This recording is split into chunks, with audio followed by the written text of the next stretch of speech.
चलिए बढ़ेंगे अगली खबर की तरफ। कहते हैं जब भगवान देते हैं तो छप्पड़ फाड़ के देते हैं। कुछ ऐसा ही हुआ है एक भक्त के साथ। जब मनोकामना पूरी हो गई तो भक्त सुल्तानगंज से देवघर तक दंडवत ही चल पड़ा।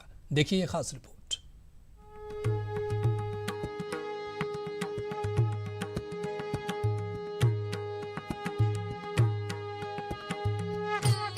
साधारण करकाठी, साधारण सा दिखने वाला ये व्यक्ति इसी तरह बाबा धाम की पूरी यात्रा करेगा।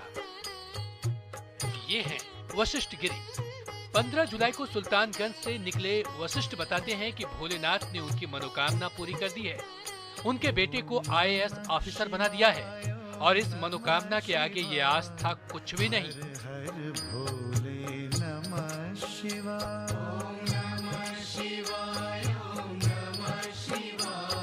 दंडवत पूरे बाबा धाम जाएंगे। 108 किलोमीटर की जो यात्रा है ये दंडवत यानी कि लेटते हुए जाएंगे।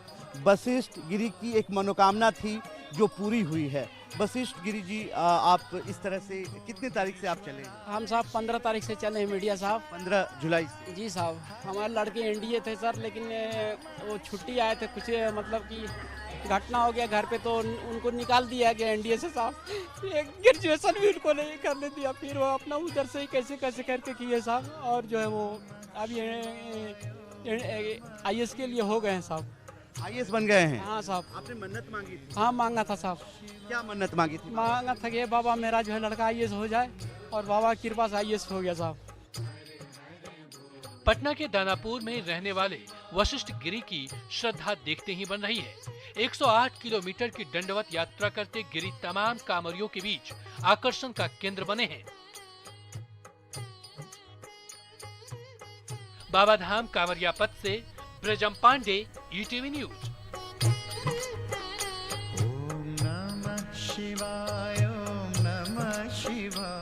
चलिए अब आपको दिखाते हैं समस्तीपुर की तस्वीर, जहां एक बाबा झाड़ फूंक करने पहुंच गए और वो भी अस्पताल में। हालांकि सिविल सर्जन ने इस मामले की जांच के आदेश दे दिए हैं। देखिए रिपोर्ट। ये बाबा एक बच्चे की झाड़ फूंक करने पहुंचे हैं। ये तस्वीर समस्तीपुर सदर अस्पताल की है। बाबा जी अस्पताल में ही झाड़ फूंक करने पहुंच गए। 8 साल के बच्चे गोविंद को जहरीले सांप ने काट लिया। अस्पताल में बच्चे का इलाज शुरू हुआ, लेकिन बाबा जी भी झाड़ फूंक करने पहुंच गए, और वो भी अस्पताल में। बाबा जी से जब झाड़ फूंक के बारे में पूछा गया तो क्या बोले, आप भी सुनिए। बच्चा को झाड़ रहे थे, बच्चा का झाड़ करके पोजीशन देके हम ठीक है। अभी डॉक्टर दवाई कर रहा है। वो भुइंगरा का बच्चा है और हमने बाबा विश्वकर्मा मंदिर महावीर स्थान का पुजारी हूँ। जी। तो भाई बच्चा को झाड़े तो विष उतरा? नहीं, विष के हम सवाल नहीं करेंगे। हम जो बाबा के नाम से झाड़ते हैं उतना ही झाड़ते हैं। आज के जमाने में अंधविश्वास की ऐसी तस्वीर हैरान करने वाली है। जब हमारी टीम ने लोगों से इस बारे में बात की तो लोगों ने हैरानी जताई। आज के भी 21वीं सदी में लोग झाड़ फूंक पर विश्वास करते हैं और अस्पताल परिसर में इस तरह का काम हो रहा है। ये तो घोर आश्चर्य की बात है। जरूरत है इस तरह के अंधविश्वास पर रोक लगाने की। हालांकि इस बारे में पूछने पर अस्पताल के लोग कुछ भी कहने से बचते नजर आए। समस्तीपुर से ETV न्यूज के लिए मुकेश कुमार की रिपोर्ट। मुजफ्फरपुर के संजीव का बर्थडे कई मायनों में खास है। इनमें ना केक है और ना ही कोई व्यंजन, लेकिन खुशियां अपार है। आखिर क्यों खास है ये बर्थडे, देखिए इस रिपोर्ट में।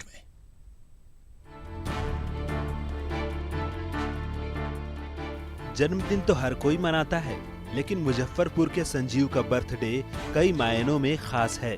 पंजाब नेशनल बैंक में अधिकारी संजीव दोनों पैरों से दिव्यांग हैं। साल 2001 में एक ट्रेन हादसे में दोनों पैर गंवाने वाले संजीव की जान दान में मिले खून से बच सकी थी। इस घटना से संजीव की जिंदगी बदल गई। दुर्घटना बीमा के तौर पर मिले पैसे से उन्होंने निर्मल अनुपम ट्रस्ट बनाया। पहले जन्मदिन पर खुद रक्तदान करते थे, लेकिन अब दर्जनों लोग इस मुहिम से जुड़ चुके हैं। इस जन्मदिन पर 59 लोगों ने रक्तदान कर संजीव को खुशियों का उपहार दिया। जब मेरा एक्सीडेंट हुआ था तो उस समय मुझे खुद 27 यूनिट ब्लड की ज़रूरत हुआ था। हमने सोचा कि जिन समाज के लोगों ने हमको अगर नहीं दिया होता तो शायद आज हम समाज के बीच नहीं होते। तो हमारी सामाजिक जवाबदेही बनती है कि हम समाज के प्रति भी उतना ही जवाब दे रहे हैं जितना समाज मेरे प्रति जवाबदेह है। जैसा कि हम सब जानते हैं कि 3 महीने बाद हमारा नया ब्लड बन जाता है। इस 3 महीने में जो ब्लड होता है वो तो वेस्ट ही चला जाता है, तो वो वेस्ट जाए इससे अच्छा किसी के काम आ जाए। आंकड़ों के मुताबिक भारत में 10 में से 4 बीमार की मौत खून के अभाव से हो जाती है और स्वैच्छिक रक्तदान से ही इस पर रोक लगाई जा सकती है। हर 3 महीने ब्लड के दे, क्योंकि इसका कोई साइड इफेक्ट नहीं है। ये नेचर का सबसे बड़ा गिफ्ट है, it's a gift of life. और हम ये कहते हैं कि जो आदमी डोनर है वो आदमी हीरो है। संजीव की बर्थडे पार्टी वाकई अनोखी है, जिसमें जिंदगी की टूटती सांसों को बचाने का जज्बा है। ईटीवी की ओर से संजीव को जन्मदिन की बहुत बहुत बधाई। Sudhir Kumar, ETV news, Muzaffarpur. अगली खबर साहिबगंज से। साहिबगंज में किसानों को फसल बीमा का लाभ नहीं मिल पा रहा है। किसान सहकारिता विभाग का चक्कर काटते काटते थक चुके हैं, लेकिन उनके सुनने वाला कोई नहीं है। देखिए रिपोर्ट।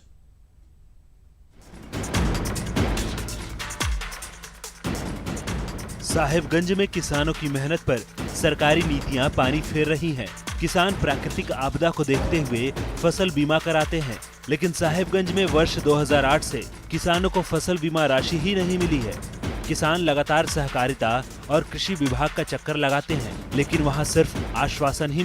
फर्स्ट में ही दे दिया जाए, 1, 2 नवंबर, 3 नवंबर, 5 नवंबर तक ले हम लोग का बीज वितरण कर दिया जाए, ताकि हम लोग को 15 नवंबर से 15 दिसंबर तक सुचारू रूप से अपना गेहूं और मकई बुनाई कर सके। सहकारिता विभाग का कहना है कि साल 2008 के बाद से फसल बीमा की राशि ही नहीं मिली।